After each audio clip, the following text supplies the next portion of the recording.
إياك نعبد وإياك نستعين. Dear apprentices and my colleagues, my friends, my fetters, the topic which was given to me before few days, I'm talking about that what is the difference between Quran and Hadith. Many of the apprentices as well as the trainers, teachers are over there. They know about these topics, about these two words, but they cannot contrast, they cannot content with argumentum discussions or while discussing between both of them. Let me define you shortly about these two topics and two words that what is the difference between both of them. Quran is a revealed book of God, or whatever is indicted into that one book is said by the God. Many people who think about that whatever is indicted in Quran is said by the Holy Prophet, peace be with him. We deny it on basis of argumentums. We deny it on basis of knowledge. Because we know that whatever is into that one book is revealed by the God, and Quran is last and final book of God. Before the Quran, hundred of books were revealed to the different prophets on the different times to guide the people. For suppose, famous few books were indicted in the books, are indicted yet indicted in the book of God, Quran. We can say that Old Testament, we can say that New Testament, and the Zabur, the book of Psalm, or the book of Psalm is also was revealed over the prophet of David, peace be with him. Old Testament was revealed over the prophet of Moses, peace be with him, and the New Testament was revealed over the Jesus, peace be with him. And the last book of God was revealed upon the Prophet Muhammad, peace be with him. And Quran is not only a book of science, or Quran is not a book of SST, but rather we can say that Quran is the book of science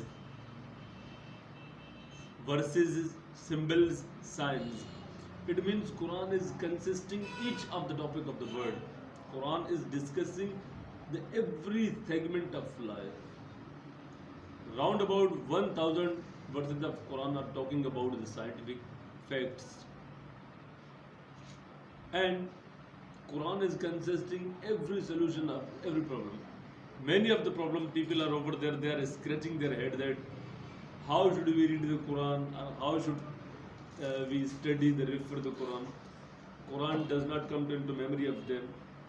Basically, they do not go into details or into depth of the Quran. They do not study the Quran with the content and context. Because whatever is, for suppose, if you study any type of book, if you study from the in the midst of the book, if you take a line, and by taking that one line, if you give a reason or if you give any result, that would be wrong because you are going out of context. So similarly, if you study the Quran without context and content, you would be wrong. You shall have to study from the beginning to the end. After that, you can claim for any type of result from any type of thing which you present.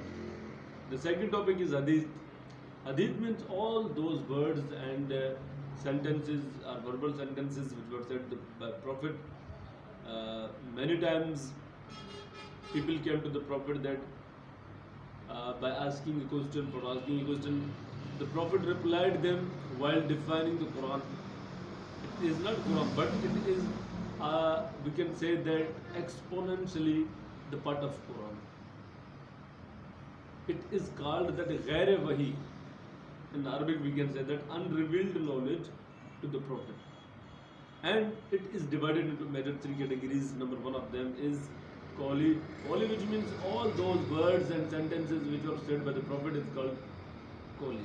Number second, we can say that is the Fa'li. Fa'li means all those practical works or teachings which was shown by Prophet, which was done by the Prophet while teaching to the people.